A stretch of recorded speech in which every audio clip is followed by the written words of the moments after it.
नमस्तेऽस्तु महामाये श्रीपीठे सुरपूजिते शङ्खचक्र गदाहस्ते महालक्ष्मी नमोऽस्तुते।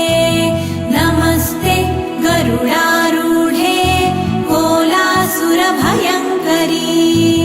सर्वपाप हरे देवी महालक्ष्मी नमोऽस्तुते। महादेव्यै च विद्महे विष्णुपत्न्यै च धीमहि तन्नो लक्ष्मी प्रचोदयात्।